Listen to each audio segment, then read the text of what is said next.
firstly, I'd just like to thank Software One for being such great partners on this journey of accessibility. At Microsoft, we have a mission to empower every person, every organization on the planet to achieve more. And when we think about that, what we're really saying is every person nowadays. We're talking about a world in which there are, let's just check my slides are moving on. We're talking about a world that has over 1 billion people with disabilities. This is a huge number. This is quite often a hidden population already in education, already in the workforce, but actually we're not deliberately tackling the requirements of a population with disabilities. If we're going to crack this, we're really going to need partners across the industry, across the whole tech industry, to start to really proactively recognize the requirements of people with disabilities. I mean, we can look back in history and say that, this might not have mattered, and I don't believe this, but we might have argued that it didn't matter so much 20 years ago when you went to work to use technology, to use a computer. But in today's world, there's just no organization on the world that cannot recognize the digital requirements of the entire population it serves, certainly if it wants to be successful. So at Microsoft, we're really kind of trying to drive this agenda across all industries. And it was interesting to see the pickup from Gartner last year, where a couple of things came out through Gartner, where they were looking at, what trends are we seeing in the industry? And this concept that the CIO is as much responsible for culture change in an organization as HR, as D&I, as leadership is really fascinating. The technology you choose has an impact on the culture you're able to deliver. How you adapt your technology has an impact on the culture that you're creating in this new digital workplace. It was also recognized, let me just click on, that by 2023, technology will help triple the number of employed people with disabilities. In the UK, we are already seeing employment rates rise for people with disabilities. Now, that's because we're seeing some really good proactive work by the government, I think. I mean, I genuinely believe they're doing a decent job on this now. But what we're also starting to see is that disability is starting to trend within the world of D&I, it's starting to trend within the world of technology, and we're seeing that leaders across the world, through schemes like the Valuable 500, which is fantastic, actually we're getting leaders putting it on their agenda, making sure that disability inclusion is something that they are measuring within their businesses. Governments and regulators are also recognizing this requirement and starting to push out much more deliberate regulation on public services. So in years gone by, we might have looked at the requirement for a website to be accessible. Now they're saying, nope, every website must be accessible, every app that you deliver to the public must be accessible, and every document that you deliver to the public must be accessible. And the ability for you to create accessible apps and accessible documents is built into the product that we're delivering at Microsoft. So if you've never hit that check accessibility button on a document or check accessibility on an email that you're sending to the public, this is now the time for you to kind of skill yourself up on the world of making content that is useful to a much wider group of the population. This regulation, the government this is a campaign that they're actually pushing out. It's accessibility.campaign.gov.uk. They're being deliberate about it. It has budget. They recognise that that they have a responsibility as a government to push public sector to be accessible. And that will mean that there's a huge cost saving for society at large if more services are readily available to a much larger group within the population. Many of these regulations actually came out of Europe first. So wherever you are in the world, I know that we have a multinational audience here today. There will be a version of these regulations being implemented as we speak in your country. So at Microsoft, we talk about these 4 pillars: work, education, home, and modern life. We're putting a real focus on every aspect of this with a lens on accessibility and disability inclusion. If we can create great inclusive education, then what that means is that we get great skills being adopted by people with disabilities in education, which make them much more likely to be work ready. But also we're recognizing that people who left education years ago, if they start to learn how to use great consumer products out there, through Xbox, even through some of the apps that we're delivering to the disability community, we recognize that actually we've got an opportunity to upskill people who've even left education, give them more access to modern life, and get them ready for the workplace. Now, a few internal slides, and you'll have seen many of you might have seen me give these slides externally as well, but we do a lot of work internally at Microsoft coaching on the conversation of disability. We adopt the social model of disability, which means that we don't describe disability as a personal health condition. We actually prefer to talk about a mismatch in human interaction. We are always, every one of us, disabled in some situation in life, whether it's through traveling, whether it's through multitasking. When we design great accessibility and great usability with a lens to disability, we actually end up just making great products that work for everybody. And I'm going to show you a few examples of these a little, shortly in my talk. This really helps people think it's okay to talk about disability as well. We must all recognize that this isn't always an easy conversation to people if they don't feel confident about the conversation. But actually, in the tech world, when we offer this forward as a problem, a design challenge, and something that they can really assist with if they're deliberate in their designs, then actually we find the uptake is amazingly strong.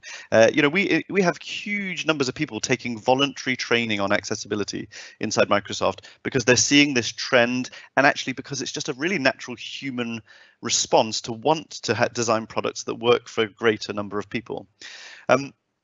We also make sure that everybody at Microsoft understands that 70% of disabilities are invisible. You're not designing for a group of people who are shouting out and putting their hand up always. 75% of people with dyslexia do not tell their employer. And that loss of productivity just on dyslexia alone is incredible. And the solution for it is so easy. Now, people might just be saying, well, it's just the spell check, but it's so much greater than the spell check nowadays with the modern technology that we have available to you. Again, I'm going to show you a few examples in a moment, but this concept of invisible disability is really important to push out. There are people on this call with disabilities. There are people on every meeting that I present to with disabilities. And when you start driving a positive conversation around the tech, around the workplace, what you'll find is that people are much more likely to come and have that conversation with you.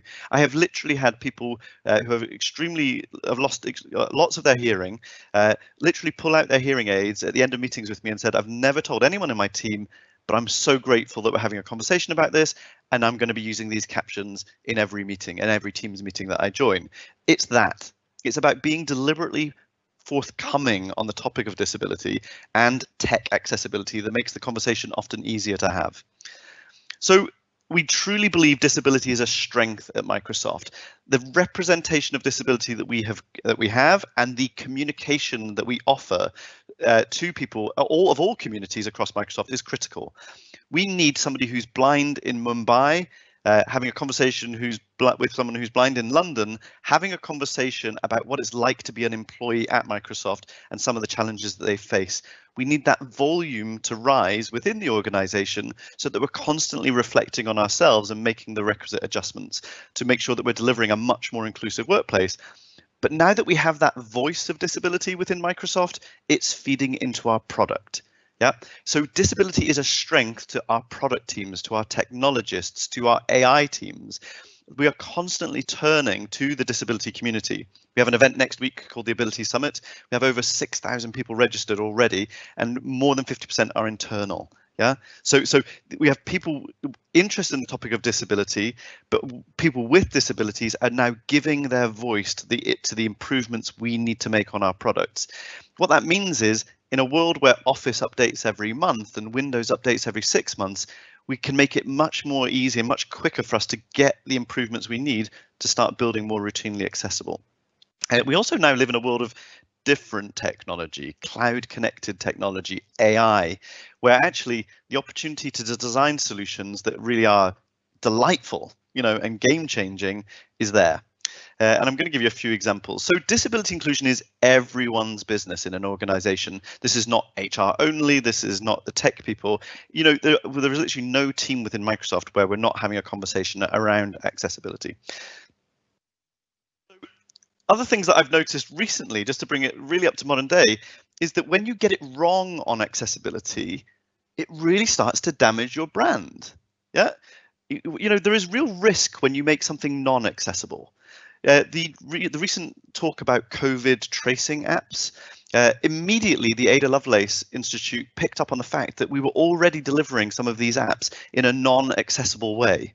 Now, what that meant was that actually, if you were going to be informed as a member of the general public that you had come into contact with somebody who had tested positive for COVID-19, if you are a blind user of that app, you would not be given the same information. Are we really going to move to a world where life or death is dependent on the accessibility of a product, where we're not going to feel that it's a responsibility to deliver accessibly? I think we all know the answer to this. We all know that we have to do it. But what was amazing about this is that the voice of the disability community came raging through Twitter, raging through social media, and politicians respond to this. Yeah. So people with disabilities, what we're finding is they're much more into this world of digital accessibility now and feel that they have the right to demand that all services are accessible. So all organizations need to be jumping ahead of this. Of course, there's also a conversation around AI. That AI could actually start making decisions that deliberately exclude people with this, or mistakenly exclude people with disabilities. There are already screening tools being built for recruitment software, where actually we could inadvertently screen out people with disabilities because of characteristics on their applications. Now, we've got to be deliberate about making sure that that doesn't happen. That's not just about letting the AI just develop the way we think it should. It's about being deliberately making sure the data is representative of disability. And we're doing loads of work on this within Microsoft Research. So, and then the final one, just quickly, just to bring you right bang up to date, there is now a class action against the UK government for not having sign language interpreters in their announcements about COVID, in their daily briefs. They literally changed it yesterday. They actually put a sign language interpreter on the feed that everybody could access, rather than just relying on the BBC to do it. This is a brilliant analogy, actually, for what we think our role is at Microsoft. When we get the accessibility built in at the start of the tech journey, in the actual source product that we're building, what it means is that even when people make their adjustments through Dynamics or through kind of platforms that they're building, there's a much more fighting chance that we will retain that accessibility because we got it right at the start. If the UK government had just put sign language interpreters in at the start, then every broadcaster across social media, television, on demand, everybody would have been accessible by default for sign language because they made a good design decision. Because they didn't make a good design decision, they ended up feeling at risk. Yeah, and no one wants to be in this position. Okay, so there is a great ethical case around disability, but we must also positively acknowledge the business case around buying accessible software. We truly believe that as much as you buy software because it gives great privacy, gives great security, that accessibility is going to be a definite reason why you buy your technology moving forward. The spending power of people with disabilities globally is $6.9 trillion. And yet the unemployment rate for people with disabilities is double. So there's an amazing business case here where we're just saying, just deliver products that everybody can use. Don't miss out on the 1 in 6 people with disabilities, but also as businesses, don't just bring people into your organization from a limited talent pool. Reach out to a much wider talent pool by having great technology in the workplace that allows you to recruit amazing blind talent, amazing people, talent of people with autism, amazing talent of people with hearing loss, or people who are deaf. It's so much easier for you to bring that wider talent into your workplace if you have tech that just works. So we're really focusing on 6 different pieces within the disability jigsaw: vision, hearing, neurodiversity, learning and cognition. Sorry, my slide's auto changing. Mobility and mental health. Mental health is a really interesting one. So I'm just going to do a quick whistle stop tour. You don't have to always reach out to the specialist section of Windows or Office to find the accessibility options. We firmly believe that many of the features I'll show you now are just great inclusive design. Inclusive design is when we just push out features that start with disability, but actually everybody starts to find them useful for different reasons. People who are following along on captions might just be having earphone problems by the end of the day, listening to too much. Turn the volume off, follow along on the captions. Inclusive design helps absolutely everybody. So let's have a quick rush through. This is the Software One website, and what I'm doing here on the video is I am highlighting some text, right-clicking and clicking Read Aloud. What this will then do is read to me. I'm not playing the volume here, but it will read to me with highlighting. Every single website in the world opened in Edge can have live read aloud with amazing quality voices. We're actually using neural TTS voices now, which means that many of you will actually like listening to a blog or a website or a report or a document more than you would enjoy reading it. And actually, you might spot different information when you listen to it as opposed to when you read it. The second feature I'd like to show you is Teams captioning and blur. We're delivering this webinar today through Teams live events, but Teams in the workplace offers, I'll just click on this video, offers the ability for you to blur the background and to have live captions on every call. That blurred background came from Sweta, who is here on the video that you're watching now. She is an amazing AI engineer. She's profoundly deaf, but she created the blurred background that we are all loving right now as we're all on these types of calls. She created it because of lip reading. It makes it much easier to track 9 people on a call and keep up with the conversation if you're deaf and you're a lip reader, if you've got less busy backgrounds. So you can very quickly switch face to face when you've got blurred backgrounds on. These amazing features that we might think of to do with security or privacy are actually because they started with disability and where everybody is finding them useful. By the way, all Teams meetings recordings get pushed up into Stream, which is part of Office 365, which also means that you can actually get transcripts after your meetings, and you can also generate caption files for things like social media, all built into the Office 365 suite. Okay. PowerPoint Designer also came from the disability community. Now, I see these all the time now. Whenever I go and look on social media, on LinkedIn, I see people using amazing looking slides which were generated using artificial intelligence. You just literally pop a picture, some text on a slide, and you create these beautiful looking slides. This came from our physical disability community complaining, quite rightly, that it took about 70 or 80 clicks for them to create a delightful slide, a great looking slide. So now we just use AI to do it.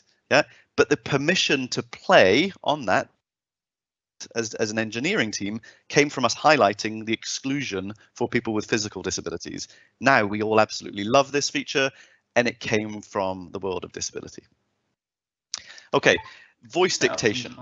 So part of Windows 10 is that you now have full dictation anywhere you go.